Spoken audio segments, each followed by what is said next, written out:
তাহলে আবার আমরা শুরু করছি যে সালোক সংশ্লেষণের সংজ্ঞা তো আমরা জানলামই। এবার আমরা দেখি এখানে কিছু এমসিকিউর জন্য পড়তে হবে সালোক সংশ্লেষণের অঙ্গগুলো। হ্যাঁ, মানে কোথায় কোথায় সালোক সংশ্লেষণ হয়। দেখো ক্লোরোপ্লাস্ট থাকে আবার কোথায় কোথায়, যে শৈবাল, ব্রায়োফাইট, টেরিডোফাইটস, জিমনোস্পার্ম, এগুলো বাংলা তো জানোই তাই না? অ্যাঞ্জিওস্পার্ম। হ্যাঁ, এই যে সালোক সংশ্লেষণ অঙ্গ অঙ্গাণু। আচ্ছা, এখানে একটা কথা আছে যে সায়ানোব্যাকটেরিয়াতে ক্লোরোপ্লাস্ট নেই, তবে থাইলাকয়েডের গায়ে ফটোসেনসিটিভ পিগমেন্ট থাকে। অন্যান্য কিছু শৈবাল যেমন এগুলা পিগমেন্ট সমূহ ক্রোমাটোফোর নামক অঙ্গাণুতে থাকে। মানে কি বলতো, ক্রোমাটোফোর জিনিসটার মানে কি হতে পারে? হ্যাঁ, আর ফোর মানে ফোর মানে কি বলছে? ক্লোরোপ্লাস্ট নাই, কিন্তু আবার বলছে যে ক্রোমাটোফোর আছে। হ্যাঁ, রঙিন। ফোর মানে ফেরা, ফেরা মানে বহনকারী, ফেরা মানে বহনকারী। হ্যাঁ, তাহলে এখন হচ্ছে যেটা সায়ানোব্যাকটেরিয়া হয় তাদের তো কিছু কিছু সায়ানোব্যাকটেরিয়াতে তো ক্লোরোফিল থাকে, কিন্তু ক্লোরোপ্লাস্ট থাকে না, ক্লোরোফিল থাকে। সেই ক্লোরোফিল বলে এরকম ফুলের মতো কিছু বস্তু থাকে, এর ভিতরে আবার ক্লোরোফিল থাকে। তাহলে ক্লোরোপ্লাস্টের মধ্যে না থেকে কিছু গোল গোল ভেসিকল তার মধ্যে আছে, তাই এর নাম ক্রোমাটোফোর। ক্রম মানে যে কোনো কালার হতে পারে, তার মধ্যে আবার আছে হলো সেটা আছে একটা ভেসিকল বা গহ্বরের মধ্যে, এই জন্য এর নাম ক্রোমাটোফোর। ফোর মানে বহনকারী, যে বহন করছে, এইভাবে নাম হয়েছে। বুঝছো? আচ্ছা, এবার দেখো যে নিচের দিকে ক্লোরোপ্লাস্টের অবস্থান, যে রিক্সিয়া, মার্কেনসিয়া মতো থ্যালয়েড, এগুলোকে বোঝার কিছু নাই, তাই কি না? এবার দেখো ক্লোরোফিল, ক্লোরোফিল চতুর্থ নম্বর লাইনে দেখো যে ক্লোরোফিল এ হালকা হলদে সবুজ বর্ণের ক্লোরোফিল এ, আর ক্লোরোফিল বি হলো নীলাভ সবুজ বর্ণের, জেন্থোফিল হলো ক্যারোটিন কমলা। এটু পর্যন্ত। তারপরে দেখো ক্লোরোফিল এ, এই ক্লোরোফিল এর হচ্ছে সংকেত, ক্লোরোফিল বি এর সংকেত। এগুলো কিন্তু অ্যাডমিশন আসে, বোর্ড পরীক্ষা আসে না, তবে অ্যাডমিশনে আসছে আর কি। তার মানে ধরো কার্বন 55, মানে কার্বন ধরো 55টা, হাইড্রোজেন 72টা, অক্সিজেন 5টা, এভাবে করে আর কি। পার্থক্য একটু কম বেশির কারণে নামগুলো ভিন্ন ভিন্ন হয়ে গেছে, তাই কি না? তো অদ্ভুত বিষয় হলো এই ক্লোরোফিল আর হিমোগ্লোবিন খুব কাছাকাছি। তো ক্লোরোফিলও ধরো যে এই carbon, hydrogen, oxygen, nitrogen, magnesium আছে। আবার একইভাবে দেখা যায় মানুষের হিমোগ্লোবিন গঠনেও দেখা যায় কাছাকাছি উপাদান গুলা, মৌলগুলা ধারাবাহিকভাবে আছে। খালি লাস্টে এইটুকু শুধু আলাদা, তাছাড়া দেখো প্রথম চারটা সেম। তো এই জন্য বৈজ্ঞানিকরা এখন গবেষণা করছে যে মানুষের যে হিমোগ্লোবিন সেখানে এই ম্যাগনেসিয়ামটা ঢুকাই দিবে, আর এইগুলো সরাই দিবে। হ্যাঁ, তখন মানুষের কি হবে? তখন খাবার হবে, মানে এটিপি তৈরি হবে, আর কোনো সমস্যা নাই। এটা গবেষণা চলছে। কেন? ও না, এটার উদ্দেশ্য আসলে উদ্ভিদ আসলে যে খাদ্য তৈরি করে, লাল হবে না, তখন সবুজ হয়ে যাবে, আমরা সবুজ বর্ণের হয়ে যাবো।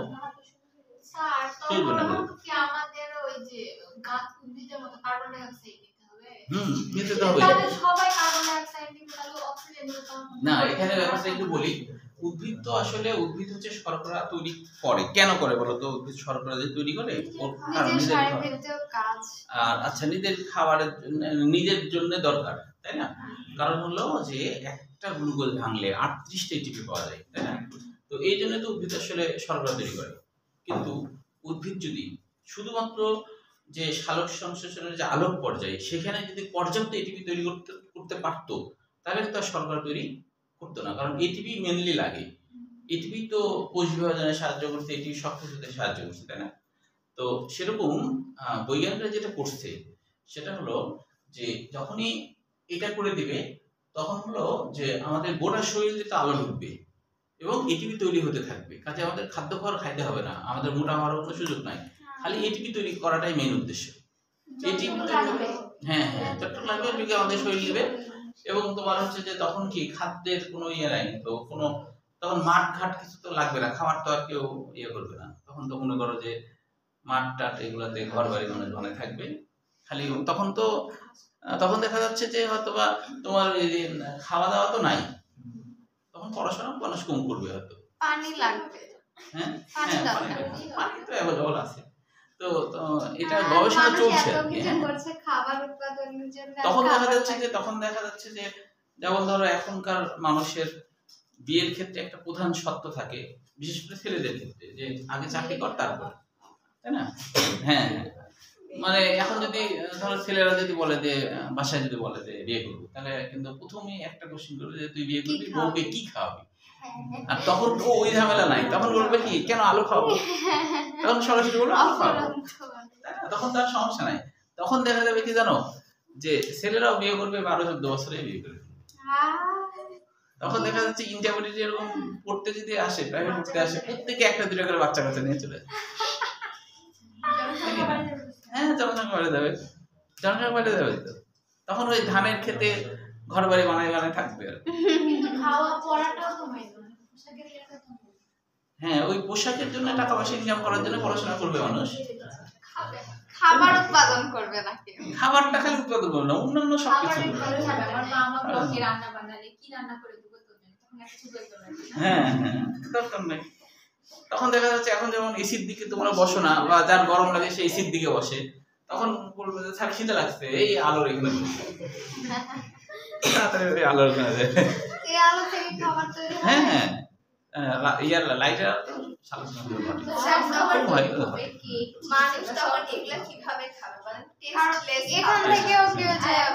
না ওটা বলা যায় না। তখন ধরো গোটা শরীর দিয়ে আলো ঢুকবে, তো তখন টেস্ট হতো, এই আলোর টেস্ট একরকম, রড লাইটের আলোর টেস্ট আরেক রকম, মোমবাতির আলোর টেস্ট আরেক রকম। তখন তো ওটার মানে আলোতে ঢুকছে ভিতরে, ওটাতেও টেস্ট থাকবে হয়তো, তাই কি না?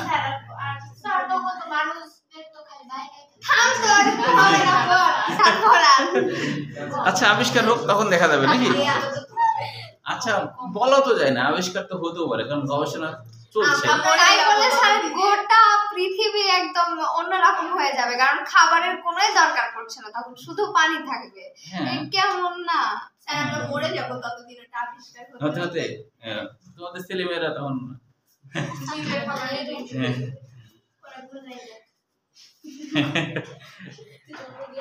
আচ্ছা দেখো, এবার হচ্ছে আমাদের যেটা লাগবে অন্যান্য গুলা থেকে আসে না, যেমন এখানে ফাইকোসাইনিন বা ফাইকোরিথ্রিন, এগুলা থেকে এগুলা সংকেত মুখস্থ করতে হবে না। এখানে আলোর বর্ণালী যেটা আছে, আলোর বর্ণালী, এর মধ্যে ৪র্থ নম্বর লাইনে একটা এমসিকিউ আছে যে মোট 7 ধরনের তড়িৎ তরঙ্গ রয়েছে, যার মধ্যে সর্বনিম্ন দৈর্ঘ্য হলো 390 এবং সর্বোচ্চ দৈর্ঘ্য হলো 760। এটা তো আমরা জানি, তাই না?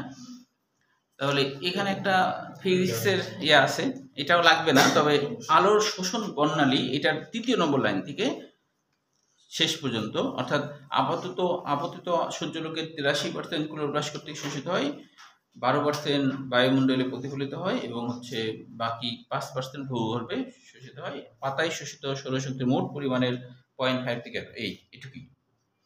এরপরে দেখো নিচের দিকে একেবারে যে ফটো সিস্টেম কাকে বলে, নিচের দিক বলতে 3য় নম্বর প্যারা, ফটো সিস্টেম কাকে বলে? যে ক্লোরোফিল অণুসমূহ সাথী অ্যান্টেনা পিগমেন্ট। সাথী অ্যান্টেনা পিগমেন্ট মানে যে যেখানে ক্লোরোফিল থাকে আর কি, তো ওই ক্লোরোফিলের কাজ হচ্ছে আলোক রশ্মি শোষণ করা। তো ডাইরেক্ট হচ্ছে সে আলোক রশ্মি শোষণ করে না, ক্লোরোফিল অণুর আশপাশে কিছু সহকারী ক্লোরোফিল অণু থাকে, তারা প্রথমে আলোক রশ্মি শোষণ করে তারপর ওকে দেয়। এই জন্য এর নাম হলো সাথী ক্লোরোফিল অণু। তো পাওনি ওই যে ফটো সিস্টেম কাকে বলে সেটা, সাথী অ্যান্টেনা পিগমেন্ট সমূহ এবং এর সাথে সংশ্লিষ্ট ইলেকট্রন গহিতা সমূহকে একসাথে একটি ইউনিট হিসেবে অবস্থান করে ও কাজ করে। এই ইউনিটকে ফটো সিস্টেম বলে। মানে ফটো মানে তো আলো, সিস্টেম মানে পদ্ধতি, মানে এখানে সালোক সংশ্লেষণ যে আলোক পদ্ধতি কাজ করছে সেটাই হলো ফটো সিস্টেম। এখন এই ফটো সিস্টেম দুইটা আছে, একটা হলো ফটো সিস্টেম 1 আর একটা হলো 2। তো 1টা আগে আবিষ্কার হয়েছে, এই জন্য আসলে 1 নাম হয়েছে, আর 2টা পরে আবিষ্কার হয়েছে, তাই 2 নাম হয়েছে। তো ফটো সিস্টেম 1 এর যে আলোক তরঙ্গ দৈর্ঘ্য সেটা হলো 700 ন্যানোমিটার, এরা 700 ন্যানোমিটার আলোক রশ্মি শোষণ করতে পারে। আর যেটা 2 সে হলো 680 ন্যানোমিটার আলোক রশ্মি শোষণ করতে পারে। এটুকু লাগবে, এরপরে আর নাই। হ্যাঁ এগুলোই শুধু করবা, আর এর বাইরে কিছু করতে হবে না। হ্যাঁ এই যেগুলো দেখাচ্ছে এগুলো এমসিকিউর জন্য। আচ্ছা এবার দেখো ফটো সিস্টেম 1 আর 2 কেবল 50 বাজে, এখনো 10 মিনিট আছে। ফটো সিস্টেম 1 আর 2 এই পার্থক্যটা হলো 1, 4 আর 8 হয় জন্য 1, 4, 8 1, 4, 8 এখান থেকে কোনো কিছুই পরীক্ষার জন্য না আর কি। হ্যাঁ, এই পৃষ্ঠার একটাও কিছু পরীক্ষার জন্য না, তবে এমনি পড়তে পারো। 4টা বাজে নেই তো, এই যে সালোকসংশ্লেষণ প্রক্রিয়ার আগ পর্যন্ত পড়ি 51 বাজে। দেখো এখানে কয়েকটা শব্দ আছে। হ্যাঁ, দেখো যে ছোট করে ফিওফাইটিন, প্লাস্টোকুইনন, সাইটোক্রোম, প্লাস্টোসাইনিন, ফেইডক্সিন পাইছো কি? পরের পৃষ্ঠা 312 পৃষ্ঠা। এই যে 312 পৃষ্ঠা। তো এই জিনিসগুলোর কথা বলা হচ্ছে, এগুলো সবগুলাই হচ্ছে এমসিকিউর জন্য পড়তে হবে। যেমন ফিওফাইটিন কি? এটি একটি রূপান্তরিত ক্লোরোফিল এ অণু। আর প্লাস্টোকুইনন কি? অতি ছোট চলনশীল লিপিড যা থাইলাকয়েড মেমব্রেনে মুক্তভাবে চলাচল করতে পারে। সাইটোক্রোম হলো লৌহ ঘটিত হিম গ্রুপ বিশিষ্ট প্রোটিন। প্লাস্টোসাইনিন কি? অত্যন্ত চলনশীল একটি ক্ষুদ্র মেমব্রেন প্রোটিন। এগুলো আর কি একবারে এনএডি রিডাকটেস পর্যন্ত, এগুলো এমসিকিউর জন্য করতে হবে। তারপরে সরাসরি সালোক সংশ্লেষণ প্রক্রিয়ার কলা কৌশল 1905 সাল, এই সালটাও লাগবে পরীক্ষার জন্য। 1905 সালে ইংরেজ শারীরতত্ত্ববিদ ব্ল্যাকম্যান সালোক সংশ্লেষণ প্রক্রিয়াকে 2টি অধ্যায়ে ভাগ করেন, একটা আলোক নির্ভর আর একটা আলোক নিরপেক্ষ। তাহলে এখানে ফটোফসফোরাইলেশন কাকে বলে? এটা জ্ঞানমূলক কোশ্চেনের জন্য খুবই গুরুত্বপূর্ণ, বোর্ড পরীক্ষা অনেকবার আসছে। ফটোফসফোরাইলেশন কাকে বলে? দেখো প্রথমে মনে রাখতে হবে ফসফোরাইলেশনটা কি। কোন যৌগের সাথে ফসফেট মূলক যুক্ত হওয়াকে বলা হয় ফসফোরাইলেশন। কোন যৌগের সাথে ফসফেট মূলক যুক্ত হওয়াকে বলা হয় ফসফোরাইলেশন, কোন যৌগের সাথে। আর যদি সেটা আলোর সাহায্য নিয়ে কোনো যৌগে ফসফেট মূলক যুক্ত হয় তখন এর নাম হবে ফটোফসফোরাইলেশন। এটুকুই লিখতে হবে। তাহলে শুধু ফসফোরাইলেশন মানে কোনো যৌগের সাথে ফসফেট মূলক যুক্ত হওয়া, এটা হলো ফসফোরাইলেশন। আর যদি সেটা আলোর সাহায্যে কোনো যৌগে ফসফেট মূলক যুক্ত হয় তাহলে সেটা ফটোফসফোরাইলেশন। তাহলে এই ফটোফসফোরাইলেশনটাই 2 প্রকার, অচক্রিয় ফটোফসফোরাইলেশন আর চক্রিয়। এই দুইটাই সৃজনশীল, তাহলে আগামী দিনে পড়াই। ওই যে অচক্রিয় ফটোফসফোরাইলেশন আর চক্রিয়। আচ্ছা এইটার ছবি আমার লেখা যে বইটা আছে ওটা একটু নিয়ে আসবো। ওটাতে কাজ ছেড়ে দেবে। আচ্ছা তাহলে ছবি তুলে নিয়ে আসবা, দেখবা যে মোবাইলের ছবি তুলে নিয়ে আসবা। হ্যাঁ এখানে বই আছে, এখানে সকাল থেকে ওটা দিয়ে পড়া। তাহলে ইমার্জেন্সি থাকবে।